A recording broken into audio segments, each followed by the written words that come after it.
తాకట్టులో ఉన్న బంగారాన్ని విడిపించి ఆ రోజు ఆన్లైన్ ధరకే కొంటుంది కొమ్మూరి గోల్డ్. నిజంగా అదంత ఈజీ అంటారా? అందరికీ నమస్కారం.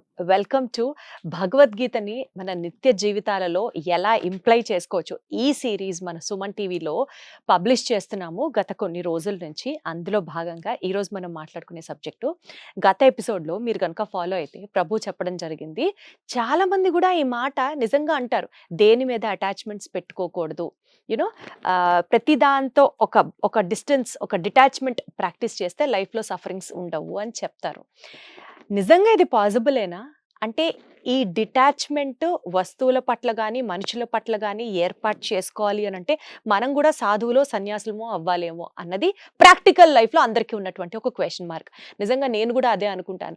సాధారణంగా దేని మీద ఇష్టం లేకుండా, ప్రేమ లేకుండా, మమకారం లేకుండా మనం ఏమన్నా యోగివేమన్నా ఎట్లా కుదురుతుంది అని నేనే మా ఇంట్లో మా పెద్దవాళ్ళని బోల్డ్ సందర్భాలలో అడిగిన దాఖలాలు ఉన్నాయి. ఇదే ప్రశ్న ఇవాళ ప్రభువుని కూడా అడుగుతాను. డిటాచ్మెంట్ అంటే ఏంటి? అసలు డిటాచ్మెంట్ ఒక వస్తువు పట్ల కానీ మనిషి పట్ల కానీ ఎలా సాధ్యం అవుతుంది? ఇదే విషయం గురించి తెలుసుకుందాం. ఎందుకంటే మీరైనా నేనైనా సంతోషంగానే కదా ఉండాలని కోరుకుంటాం. దానికి పునాది డిటాచ్మెంట్ అంటే ఆ డిటాచ్మెంట్ని ఎలా అలవాటు చేసుకుంటాం? ఒక్కసారి అడిగి తెలుసుకుందాం. నాతో పాటు ఉన్నారు ప్రభు వంశీధర్ దాస గారు. ప్రభు నమస్కారం. నమస్కారం.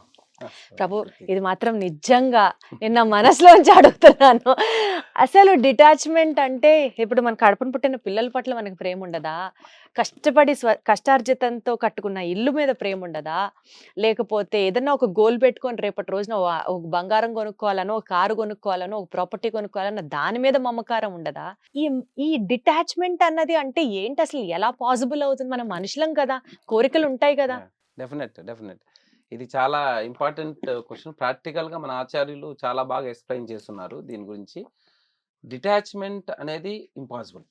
Correct. So detachment is impossible, it is not possible. ఎందుకంటే మనుషులం కాబట్టి. సో ఇంపాసిబుల్ అన్న దాన్ని మీరు పాసిబుల్ అని అడిగి ఎట్లా అడుగుతారు? మరి మీరే కదా గత ఎపిసోడ్ లో చెప్పారు డిటాచ్మెంట్ ఉండాలి అని. కాబట్టి ఇప్పుడు అసలు యాక్చువల్ డిటాచ్మెంట్ అంటే ఏంది అనే దాని గురించి మనం డిస్కస్ చేద్దాం. కృష్ణుడు ఏం చెప్పారు భగవద్గీతలో?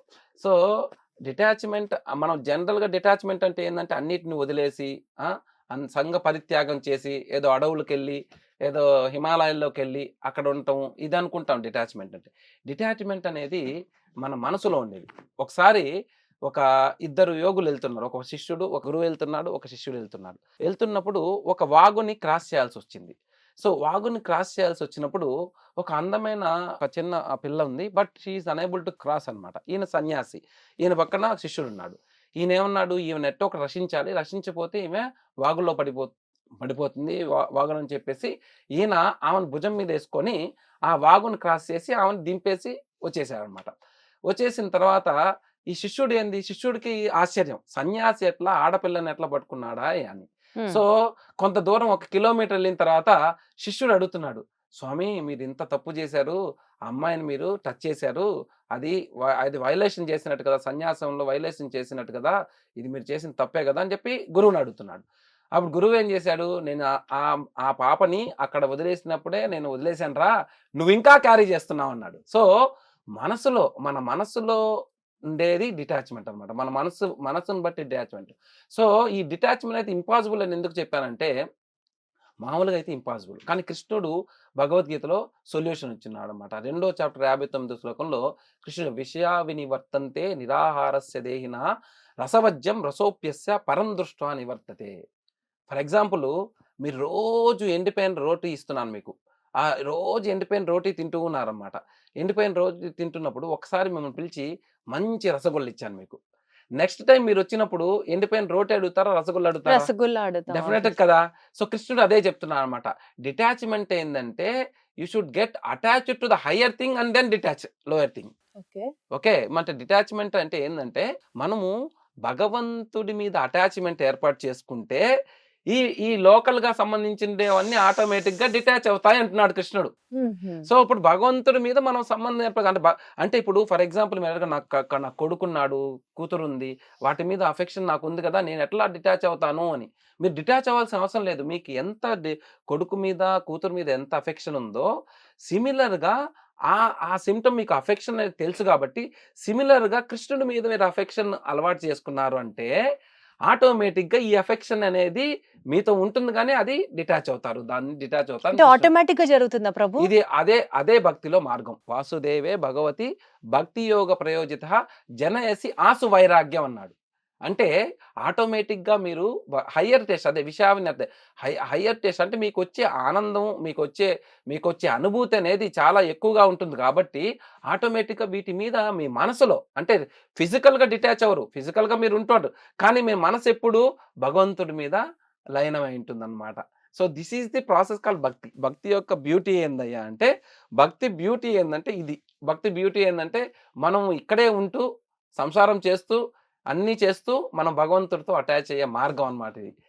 కానీ ప్రభు అసలు భక్తితో, అంటే ఫర్ ఎగ్జాంపుల్ భగవంతుడితో కనెక్ట్ అవ్వాలి అంటే శ్లోకాలు చదవడాలు, పూజలు చేయడాలు, ఇదే నా భక్తి అంటే.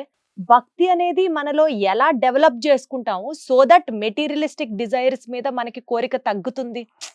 Yes. ఇప్పుడు ఫర్ ఎగ్జాంపుల్ నాకు ఒక బ్రాండెడ్ వాచ్ కావాలి, లేదా Hmm. బ్రాండెడ్ షూస్, బ్రాండెడ్ బట్టలో కావాలి. మ్మ్. మనసంతా అటు లగ్నమై ఉంటే అటు కృష్ణుడి మీదకి ధ్యాస ఎలా వెళ్తుంది ప్రభు? భక్తి ఎలా పెంచుకోవాలి? అదే సో మీకు ఇప్పుడు మీకు బ్రాండెడ్ వాచ్ కావాలి. ఈ బ్రాండెడ్ వాచ్ ఉంటే మీకు చాలా వస్తుంది. అదే కృష్ణుడు ఏం చెప్తున్నా అంటే, మీకుండే ఇష్టాలన్నిటిని స్లోగా మీరు డైవర్ట్ చేయండి అంటున్నాడు. అంటే ఇప్పుడు మీరు మంచి రోజ్ ఫ్లేవర్ చూసారనుకోండి, టక్కని తీసి ఎట్లా పెట్టుకోవాలని ఆలోచిస్తారు. ఇప్పుడు మీరు మీ మనసులో ఏం చేసుకోవాలంటే, ఆ రోజ్ ఫ్లేవర్ని కృష్ణుడికి ఎట్లా ఇస్తాము, దానిలో సంతోషం చూడాలి. ఎట్లయితే తల్లి కొడుకుకు ఆనందానికి కోసం అని చెప్పి తను త్యాగం చేస్తుంది కదా. మీకు అర్థమైంది. ఇప్పుడు కొడుకు భోజనం లేదనుకోండి, ఆమె ఏం చేస్తుంది, నీళ్ళు తాగేసి కొడుకు భోజనం పెడుతుంది. అయినా కూడా ఆమె సంతోషంగా ఉంటుంది కదా. సో ఎట్లా చూస్తుంది, ఒకవేళ కొడుకు బయటకు వెళ్ళాడు అనుకోండి, యూఎస్కి వెళ్తే వాడు వాడిన కుర్చీ, వాడు వాడిన సైకిల్, వాటిల్లో ఆ కొడుకుని చూసుకుంటుంది. సో ఇదే విధంగా మనం భగవంతుడితో అటాచ్మెంట్ అనేది ఒక ప్రాసెస్. ఇది సైంటిఫిక్ ప్రాసెస్. ఇది మీకు ఏ విధంగా ఏర్పడుతుంది అని అడిగారు. ఇది ఏ విధంగా ఏర్పడుతుంది అంటే, that is the first thing. మనం ఏం చేయాలంటే ఒక ఆచార్యుడిని ఆశ్రయించాలి. ఒక భక్తుడే ఇంకొక భక్తుని తయారు చేస్తాడు. ఎట్లయితే ఎవరికైనా టైఫాయిడ్ ఉందనుకోండి, వాడి పక్కన మనం కూర్చొని అనుకో, మన టైఫాయిడ్ వచ్చేస్తుంది. అది ఇన్ఫెక్షన్ అన్నమాట. అదే విధంగా భక్తి అనేది ఈజ్ ఎన్ ఇన్ఫెక్షన్. ఎప్పుడైనా మనం భక్తి అనేది ఒక భక్తుడు ద్వారా మనం తెలుసుకోవాలి. సో అట్లాంటి భక్తుడితో మనం సాంగత్యం చేసాము అంటే మనకి ఇది ఏర్పడుతుంది అనమాట. ఈ డిటాచ్మెంట్ ఏర్పడుతుంది. ఈ డిటాచ్మెంట్ ఏర్పడుతుంది. ఈ డిటాచ్మెంట్ ఏర్పడటం అంటే ఏంటంటే, మీరు ఫిజికల్గా ఎవరిని డిటాచ్ అవ్వరు. మీ మనసులో ఉంటుంది, ఓకే ఇది అశాశ్వతం, ఇది నాతో పర్మనెంట్గా ఉండే ఆబ్జెక్ట్ కాదు. ఒక 50 సంవత్సరాలు ఉండే ఆబ్జెక్టు, 40 సంవత్సరాలు ఉండే ఆబ్జెక్టు, తర్వాత ఈ ఆబ్జెక్ట్ నాతో ఉండదు. కానీ పర్మనెంట్గా ఉండే ఆబ్జెక్ట్ ఒక భగవంతుడు ఉన్నాడు. ఆ భగవంతుడి మీద అటాచ్మెంట్ ఏర్పాటు చేసుకోవటం అనేది ఇంపార్టెంట్ అని చెప్పి 2 ప్యారలల్ లైన్స్ అనమాట ఇవి. ఒకటి ఏంటంటే మెటీరియల్ లైఫ్ ఒక లైను, ఇంకోటి స్పిరిచువల్ లైఫ్. ఈ 2 ప్యారలల్ లైన్ ఉంటేనే మనం బండి వెళ్తుంది అంటారు కదా. అట్లా మనం రెండింటిని ప్రాక్టీస్ చేయాలి. దీన్ని సాధన అంటారు. ఈ సాధన అనేది ఒక ఆచార్య పరంపరలో ఉండే ఆచార్యం తెలుసుకొని చేయాలి. దీనిలో శ్లోకాలు అవసరం లేదు. మీరు అన్నారు కదా, శ్లోకాలు చదివితేనే నేను భగవంతుని కాదు. ఒకసారి చైతన్య మహాప్రభు, అంటే కృష్ణుడే చైతన్య మహాప్రభు కలియుగంలో అవతరించాడు. చైతన్య మహాప్రభు శ్రీరంగంకి వెళ్ళారు. శ్రీరంగంకి వెళ్తే ఒక భక్తుడు దేవుణ్ణి చూస్తూ భగవద్గీత చదువుతున్నాడు. సో మిగతా వాళ్ళంతా హేళన చేస్తున్నారు అన్నమాట. ఎందుకు హేళన చేస్తున్నా అంటే, ఈ భక్తుడికి ఆ భగవద్గీత ఫ్రంట్ సైడ్ చదవాలా, బ్యాక్ సైడ్ చదవాలని తెలియదు. తిప్పించి పెట్టుకున్నాడు, చదువు రాదు. కానీ భక్తుడు చదువుతున్నాడు. చైతన్య మహాప్రభు వెళ్ళి, ఏందయ్యా ఏం చేస్తున్నావు అంటే, భగవద్గీత చదువుతున్నా అన్నాడు. అరే భగవద్గీత చదువుతున్నావు కరెక్టే, కానీ భగవద్గీత ఏంది అట్ట తిప్పి చదువుతున్నావు ఏందంటే, మా ఆచార్యులు చెప్పారు, నువ్వు భగవద్గీత బుక్ ఇచ్చారు, ఈ భగవద్గీత నువ్వు చదువు అన్నాడు. సరే బాగుంది, కానీ నువ్వు ఎందుకు కళ్ళల్లో నీళ్ళు వస్తున్నాయి, నీకు కళ్ళల్లో ఎందుకు ఏడుపు వస్తుంది నీకు అన్నాడు. అయితే అప్పుడు భగవంతుడు సర్వాంతర్యామి, ఈ సృష్టినంతా క్రియేట్ చేసిన కృష్ణుడు, ఈశ్వర పరమకృష్ణ సచ్చిదానంద విగ్రహ ఈశావాసమిదం సర్వం అహం సర్వస్వ ప్రభో, ఈ మొత్తాన్ని సృష్టిని క్రియేట్ చేసిన ఆ కృష్ణుడు ఒక అర్జునుడికి డ్రైవర్గా అయ్యాడయ్యా. సో అంత చేసి ఆయన భక్తుడు కోసం భక్తవత్సలుడు అయ్యాడు. సో ఆ సందేశాన్ని చూస్తే నాకు ఏడుపు వస్తుంది అన్నాడు. సో అప్పుడు చైతన్య మహాప్రభు ఆయన తట్టి, సో చదువులు పెద్ద పెద్ద డిగ్రీలు అవసరం లేదు, నువ్వు నిజమైన భక్తుడు అన్నాడు. ఇక్కడ భావగ్రహి జనార్దన, మీ భావం ఇంపార్టెంట్, మీ చదువు ఇంపార్టెంట్ కాదు. అక్కడ మీ భావం భగవంతుడు కోసంగా మీరు ఏం చేయగలుగుతున్నారు, అనేది ఇంపార్టెంట్ అనమాట. ఎందుకంటే భగవంతుడు మనకు అన్ని చేశాడు. మంచి రూపాన్ని ఇచ్చాడు, మంచి కళ్ళు ఇచ్చాడు, మంచి కుటుంబంలో పుట్టేటట్టు చేశాడు, మనం మాట్లాడగలిగేటట్టు చేశాడు భగవంతుడు. భగవంతుడు ఈ విషయం తెలుసుకోవాలంటే ఎన్ని చేశాడంటే మనం తెలుసుకోవాలంటే ఒక పెద్ద ఎస్సే రాయొచ్చు. ఎట్లా అంటే భగవంతుడు ఈ సృష్టిలో చూసామంటే చాలా మంది వచ్చి నన్ను అడుగుతుంటారు, అసలు భగవంతుడు ఉన్నాడా, అసలు భగవంతుడు నేను ఎందుకు పూజ చేయాలని. సో నేను అది ఒకటే చెప్తుంటాను అనమాట.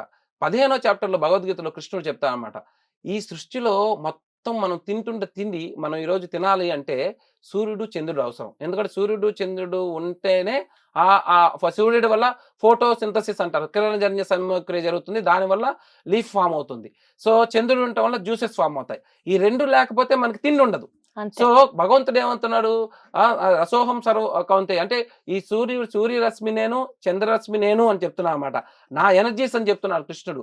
సో అంతేకాకుండా ఆ విధంగా మనం ఫుడ్ ఇస్తున్నాడు. సో ఆ ఫుడ్ ఇయటమే కాకుండా ఇంకోటి చెప్తున్నాడు కృష్ణుడు ఏం చెప్తున్నా అంటే ఈ అహం వైశ్వానరో భూత్వ అంటున్నాడు. అహం వైశ్వాన్ అంటే ఫుడ్ మీకు ఇవ్వటమే కాకుండా ఆ ఫుడ్ తింటే అది అరగడానికి కావాల్సిన జఠరాగ్ని అంటారు కదా, దాన్ని వైశ్వానర అంటారు అనమాట. ఆ జఠరాగ్ని కూడా నేను ఇస్తున్నాను అంటున్నాడు. చూడండి ఎన్ని చేస్తున్నాడు కృష్ణుడు మన కోసం. ఎందుకు చేస్తున్నాడు? మీ కోరిక తీర్చడానికి. కృష్ణుడు ఈజ్ ఎ జెంటిల్ ఫాదర్. అహం బీజ ప్రదపిత ఈజ్ జెంటిల్ ఫాదర్.